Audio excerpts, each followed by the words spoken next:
Hey you, buddy, come over here. I have something to show you. You're the new kid on the block, aren't you? I seen plenty of new fellas come and go around here. I just have a simple question for you. Do you want the power to go inside the TV? Doesn't that sound exciting, being inside a TV and whatnot? What do you say? Should we shake on it? Can I hear a what?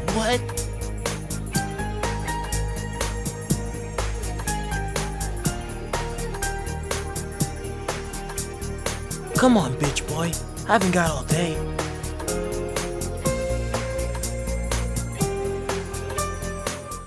Alright, I'm back. I'm energized now. Time to talk about the Persona 4 Golden story. If this is your first time here, hi, hello.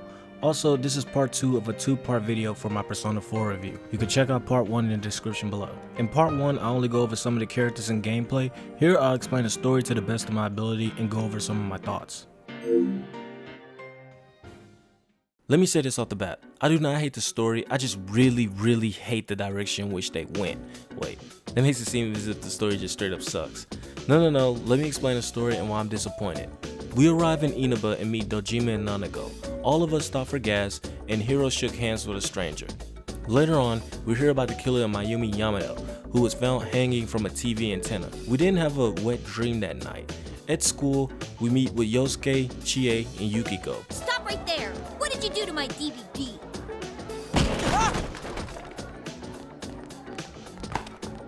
What the? I can't believe this! It's completely cracked! Oh! My trial of the dragon! I think mine's cracked too. One day, Yosuke invites Chie and me to Junes, where Chie tells us about the Midnight Channel, a mysterious channel where you can see a person on the TV at the midnight on a rainy night. You know, some Bloody Mary type shit. We then meet Saki, who was later interviewed on TV about witnessing the murder. Chie and Yosuke then head to Junes to buy a TV. And we wanted to show them our new ability to enter the TV. So we all then get pushed inside of the TV in the most dumbass way possible. After wandering around a bit, we then meet Teddy, a bear that's inside of the TV world. He says there are people being thrown inside the TV, so he then lets us out for some reason after suspecting us? I guess. We then later hear that Saki was killed the same way as Mayumi, hanging from a TV antenna. Determined to fix this, Yosuke and I return to the TV world to investigate, heading to Saki's last location thanks to Teddy. It turns out that Saki didn't have feelings for Yosuke. I always wanted to tell Hana-chan Huh? Me? that he was a real pain in the ass. I was nice to him just because he was the store manager's son, that's all. But he takes it completely the wrong way and gets all enthusiastic. What a dick. Pain in the ass? And after some denial, Yosuke's shadow appears, berating him. I explained what a shadow is in part 1, so I'm not gonna do it again. Yosuke's shadow is telling him that he's only doing this because he's bored and so on. And after a bit of that, Yosuke then shouts, You can't be me, you son of a bitch! The shadow then gets happy and then emerges, so I defeat it, alone. Yosuke accepts his feelings and gains a persona. We then leave, but before we do, Teddy tells us something important. When it gets foggy in our world, the fog lifts in his world, and that's when the shadows tend to get more violent. This kind of explains Saki's ultimate demise, but it doesn't explain how she got in the real world on a TV antenna. Yukiko was then interviewed on TV because her mom was taking a break, leaving her in charge of the Imagi Inn. She later went missing. After checking the Midnight Channel, we all sit back and watch Yukiko heading in a castle, which makes Chie, Yosuke, and Hiro, us, gear up and head inside the TV to rescue her. After heading up some floors, Chie is then confronted by her shadow, saying things like she's just using Yukiko to make herself feel better, but after taking so much shit, Yukiko snaps and says, Shut up! You're Chie, no! not me! so Yosuke and I beat it. Now's our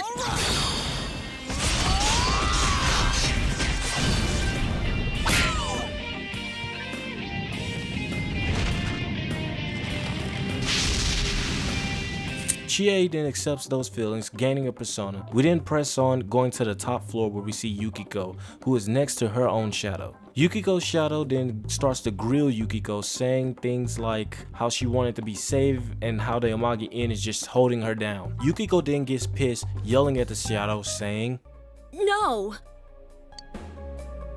Stop! Don't say it! No! You're not me! The shadow emerges, and so we kill it. After a week of nothing on TV, a student was to get an interview. His name was Kanji, and we then later see him on the Midnight Channel, so we try to warn him. Not even a day later, he gets caught in 4K back on the Midnight Channel, going inside a male sauna. We all hesitantly go inside the TV and head in a sauna, and after going up a few floors, we find Kanji being confronted by his shadow. Alright, so basically Kanji is gay and he's denying it. No! Nuh-uh! No way! There's no way in hell that you're me! His shadow gets horny and then it grows bigger. Wait, hold up, this ain't right. Kanji's shadow now has two big buff bald men at his disposal. After defending our chocolate starfish and defeating Kanji's shadow, Kanji then accepts those feelings and then we move on. You're starting to see the pattern, right? Rosette, or Rise, a popular idol that was on TV, announcing that she was taking a break from her job, moving back to Inaba. Later, she was spotted on the Midnight Channel, and we tried to warn her. Adachi then captures the suspected kidnapper, bringing this game to an end. But yeah, surprise, surprise, that wasn't the killer. Rise goes missing and is later spotted on the Midnight Channel, teasing viewers. So we head inside of her... Whoa. Okay, cool. Whoa! Is this a... Oh, like the kind you always find in resort towns. Oh, I think you're right. Oh, but we don't have one. Our inn is not like that. Huh. So this is a strip joint, huh? We climb our way up to the top, meeting up with Rise, who's getting confronted by her own shadow. Her shadow basically says that she wants to be known as Rise, not Rosette. But Rise couldn't accept that, shouting, Stop! Stop it! You're... No, don't say it! You're not me! After emerging, the shadow then beats the ever-living shit out of us, requiring Teddy, of all people, to come and save us by kamikazing himself. Teddy!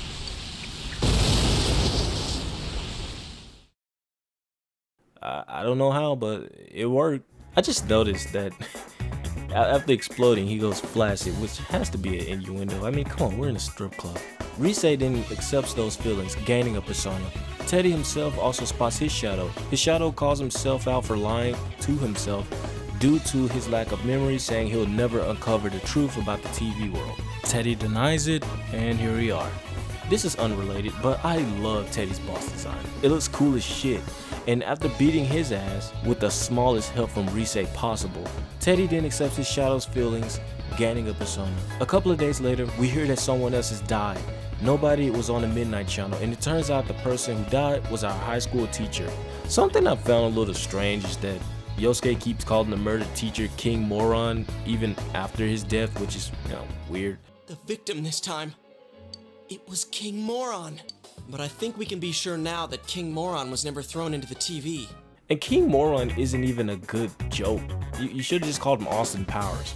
Yeah, baby! Okay, let's keep going. After sitting around with the gang and going over what's happening so far, Naoto is the detective who just walks up out of nowhere and told us straight up that, hey, the cops already have somebody on their radar. But Adachi, out of nowhere, tells us that they don't even know where he is, and of course, he appears on the Midnight Channel. We go in after the kid whose name is Miso Soup, believing that he's the cause for all these murders. We then go after him, climbing upstairs, kicking ass. Is everyone ready? Get set! Yeah! Here goes! Yeah! Go, go, go! We reach the top floor where Miso yells at his shadow, and then he confirms that he is the killer. However, he still doesn't even accept the shadow as being a part of himself. So, the shadow transforms.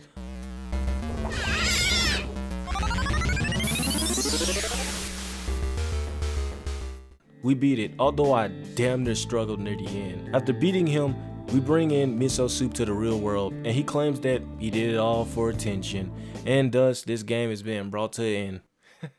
Psych! Because Naoto runs a theory that Yukiko, Kanji, and Rise disappeared after showing on the TV. No shit.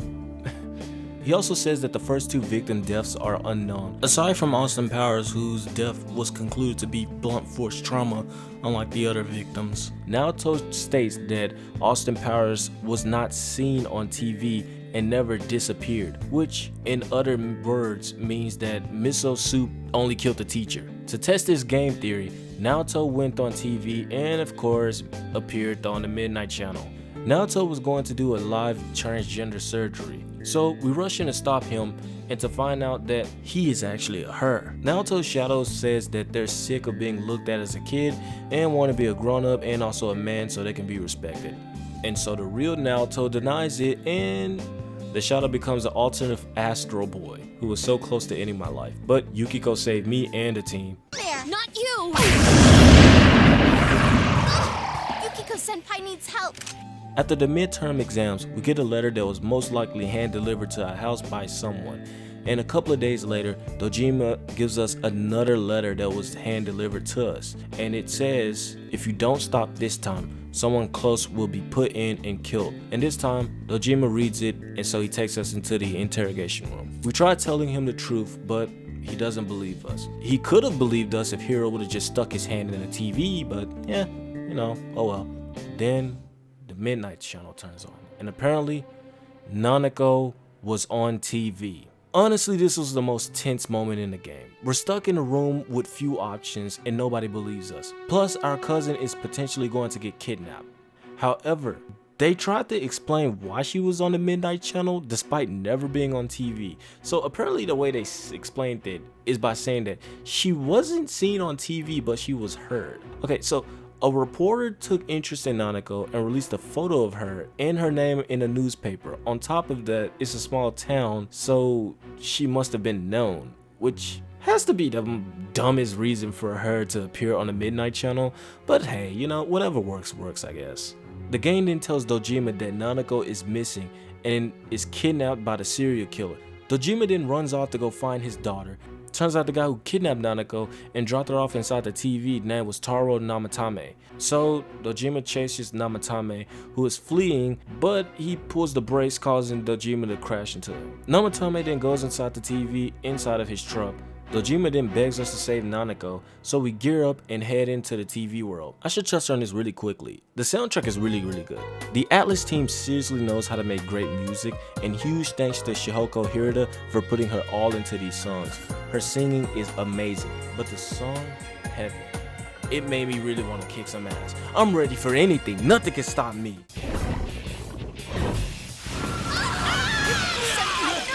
Someone heal her!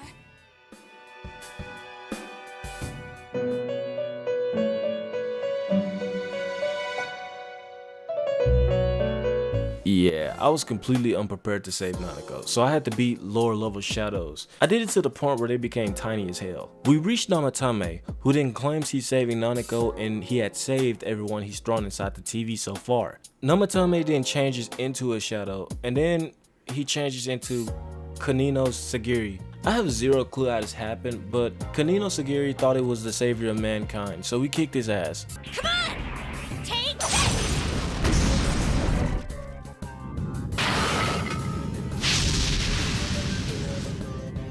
Namatame then turned back to normal, and so we dragged everybody out of the TV. Days later, the fog still hasn't picked up. We then later get a call from Adachi saying that Nanako's symptoms have gotten worse. We rush down to the hospital to speak to the doctors, and suddenly, Nanako dies.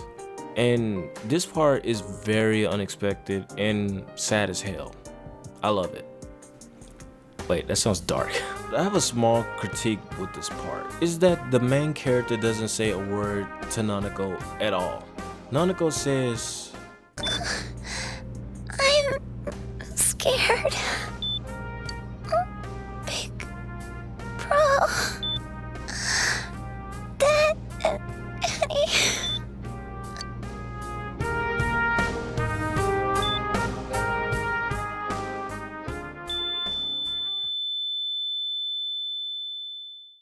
They handled the silent main protagonist trope well so far, but it doesn't work for serious scenes like this. Adachi then confirms to us that it'll be hard for Namatame charges to stick, so we head to his room to confront Namatame, who's sitting there going practically insane. The Midnight Channel pops on, and it's the shadow version of Namatame that says he'll keep saving people. They half-ass explain why Namatame's shadow is on the Midnight Channel. Naoto says, No, come to think of it, Namatame never faced his other self. And we didn't witness his shadow returning to his body as a persona either. Perhaps that's why we're seeing this now. and that doesn't make any sense, because when Miso's shadow show up on the Midnight Channel, come to think of it, he really didn't even face that shadow nor gain the persona at all. Alright, back to Namatame. The group then thinks that Namatame knows what he's doing, and Yosuke suggests that we should toss him into the TV, killing him. At this point, you could toss his ass in the TV or just think it through. If you toss him inside the TV, you'll get the bad ending. If you decide to think it through, you'll be rewarded with the path to the real ending. And I just have to say, at this climactic point of the game, the voice acting is amazing. It feels real. You can feel the emotions, especially with Chie. Just listen to this. How the hell can you be so half-assed about this? Are you okay with what this bastard did? Of course we're not! But can you look me in the eye and say you're okay with doing the same thing this guy did? It's just like how you feel right now, that you can't turn your back and do nothing. We're not gonna sit back and watch while our friend becomes a murderer, you moron! Nanako has come back alive. Yep. All that emotional turmoil for nothing. I know I might sound mean here, but honestly, she should have just stayed dead just to keep the stakes up high. When they revived her, that basically tells me that nothing really matters because it's all gonna play out safe in the end. Alright, back to the story. We wanted to hear things from Namatame's perspective. So we went to Namatame and he tells us that he didn't think that putting people in the TV would kill them. Namatame was in shock once we told him that he was indirectly putting victims in harm's way, possibly getting them killed. From his perspective, people stopped dying once he saved them, quotation marks. So, down on our luck, we tried to figure out who the real killer was. Like, who would it be?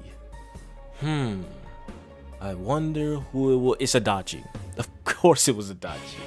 So, after catching up with Adachi, we get a satisfying moment where we grill him until he runs like a little bitch and hops into the TV. So, we go after him. You girls have never been attracted to me. I don't know why you girls aren't attracted to me, but I will punish you all for it. It's an injustice, a crime, because I don't know what you don't see in me. I'm the perfect guy, and yet you throw yourselves at these obnoxious men instead of me, the supreme gentleman. Adachi is an incel turned detective incel. He became a police detective so he can own a gun. However, he was still bored being stationed in Inaba. He didn't even know he had the power to push people inside the TV. It wasn't until after attempting to murder or assault Mayumi, he accidentally pushed her into the TV, killing her because she was dating Namatame. What they say on the news isn't true, is it? All that talk about you having an affair and whatnot, it's all a lie, right? Why do I have to explain myself to you? I see. So you don't deny it. You caught my eye. But it turns out you're another worthless bitch. Yeah, keep this in mind. They have no history with each other, none whatsoever. Yep, just incel behavior. Or he just fucking hated life and was like, why not? He later tried to get with a high schooler, Saki. She denied him, so into the TV she went. You were getting pretty cozy with that Namatame. Huh. So I'm not good enough for you. Well, I know how to deal with girls like you. No! Her body was found days later, just like Mayumi. He then manipulated Namatame into knowingly doing his dirty work, and he also pushed miso soup inside of the TV as well. Oh yeah, I forgot to mention this because to me this is very stupid. While Nanako died for a brief period, Teddy was all like, well, about time for me to be hitting the old dusty trail. I like your hat. Why did the game decide now was the perfect time for Teddy to end his midlife crisis? I don't get it. Why did this even happen? Couldn't this have waited? I mean, they don't even need him at all, and Rise came up with the dumbest excuse for needing him. If only Teddy was with us. Didn't he say his nose is practically useless now? And could he even help us find that bastard? Nope. He'd be no help at all. But he was always there to support me whenever. They shouldn't have even had him run away in the first place. What they should have done is just have Nanako stay in a coma-ridden state until we kill Adachi and then get rid of the fog, and have Teddy come back and still see her in that coma-ridden state after dealing with Adachi in the fog. And that's when he goes through his small little journey. To hear that Nanako came out of the coma, he returns back to the group. That would have made so much more sense, but we're left with what we have. Adachi then says that the two worlds will merge soon, referring to the real world and the TV world. So Adachi runs away and we catch up with him, and to find out he has a persona just like Hiro. After beating the ever-living shit out of him, Fight back! Fight back! Fight back! he gets possessed by the really real mastermind who persuaded Adachi. Amino Sagiri is to blame for wanting the fog to cover all of Inaba, and also stating that it's mankind's desire. So after kicking its ass, he decides to let us live without the fog. So we take Adachi out of the TV, he gets arrested, Nanako is still recovering but is doing well. So all is good until we found out Marie, one of the newer characters who usually hangs around the Velvet Room, ran away. Being the ever so cunning hero we are, we decide to go save her. With some help from Margaret, we find her location and figure out her motive. Apparently after defeating Amino Sagiri, the fog transferred into her, and she's sacrificing herself to save our world. Which is kinda dumb since it only covers like Inaba. Like, how would it destroy the entire world? Why not just Inaba? So we tried stopping Marie, but decide that she should let the fog take over her body and we'll defeat that fog, saving her. And so we do just that. After defeating the fog name, I'm not finna read that. Marie is saved, and we continue our peaceful time until the last day. By the way, at this point, I straight up thought I beat the game. By this time in the story, I grabbed the ending, I got off, ready to write this review. Until I explained my thoughts to my family member, and they just laughed at me and said, psych! They said I was missing an important part of the story, the real ending, the golden ending. So, after speaking to everyone and saying your goodbyes, you have to head back to headquarters in Junes. And this is where the ending starts. We still had a few unanswered questions. Who started the Midnight Channel, and who gave us our power? We pulled out a letter that Nanako gave us earlier, and it was from Adachi, who is in prison. He says that someone told him about the Midnight Channel before rumors popped up, and the same thing happened to Namatame. So that means that someone was behind everything. So we recalled what happened to us when we first arrived in Inaba. We remember a store clerk who shook our hands, and then we got sick and had that wet dream.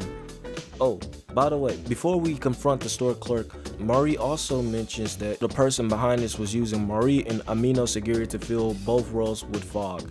You know, the TV world and the real world. I'll explain to you guys why this is a dumb reveal later on. However, the gas station clerk reveals herself to be Izanami and claims that Amino Sagiri was just a part of herself. So she runs away, hoping we can kick her ass, and leaving no ass unkicked, we go after her. Izanami says that it did make the Midnight Channel, however, we were the ones who decided who was going to show up on the channel due to our individual wills. But once someone goes inside the TV, the vision of the Midnight Channel will be clearer.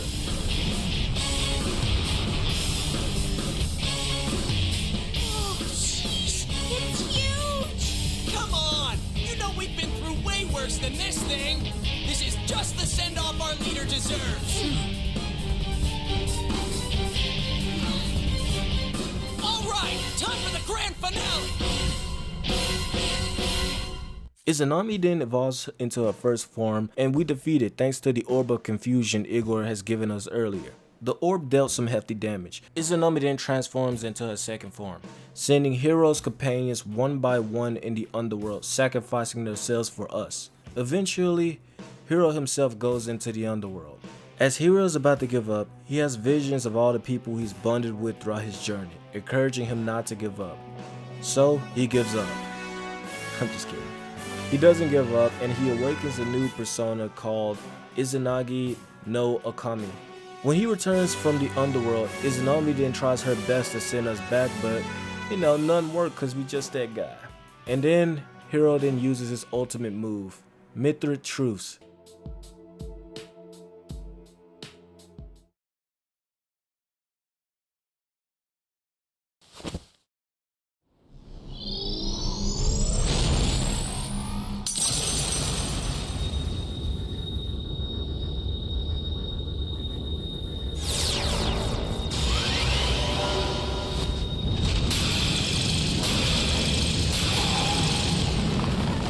With Izanami's defeat, the TV world is also free from the fog. Igor and Margaret will now be able to reach their destination, no longer needing our help. Teddy vows to protect the new and improved TV world, and with it being our last day, we set off, leaving our friends and family, ending this journey. So yeah, that was the story, and as you can tell, I'm not the biggest fan of some of the decisions. It felt like a Scooby-Doo story, but hell, at least Scooby-Doo doesn't do the psych! It was that guy several times in a row. Let's go over how many times this happened. It started with Miso Suit. I personally didn't have any problems because I thought it was pretty cool that they made us think that he was the true killer, but it turns out all he wanted was fame. However, it stopped getting cool with Namatame being the one throwing people in the TV. It was straight up dumb. However, he gave us one of the most tense moments in the game. Moving on, it turned out that Adachi was the true mastermind, which I was expecting. But then it turns out it was Amino Sagiri who was behind Adachi, influencing him, making him the true mastermind.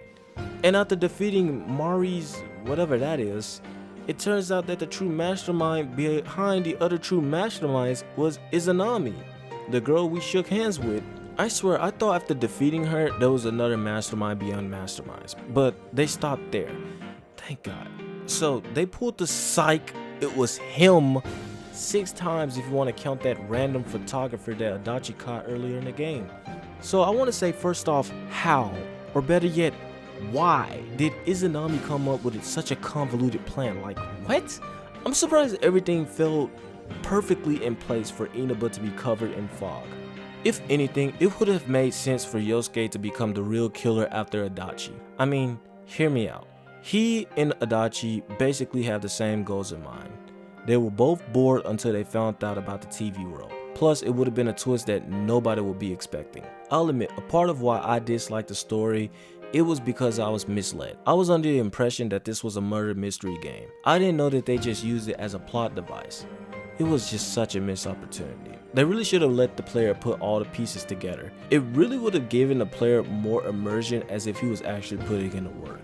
You know, beating Shadow and bosses and then going back home or to headquarters and then putting all the pieces together, but secretly somebody in the team is sabotaging us. I know this sounds like it's too much to ask for, especially for a 2008 game, but hell, I heard they're gonna remaster it, so hey, I'm hopeful, but I know they won't.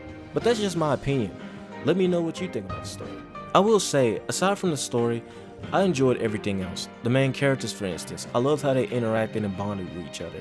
It felt real. Hell, I really feel like I was part of a cool group, only to realize that I was lonely as shit. Yeah.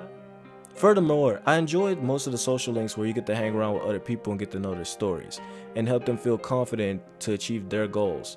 Also, like plenty of other things, the setting itself seemed to make Inaba feel dead but alive. Once all the main characters got together, it felt lively. On top of that, the soundtrack gave this game a lot of charm. If you're not expecting a deep story like I was, I say give this game a chance.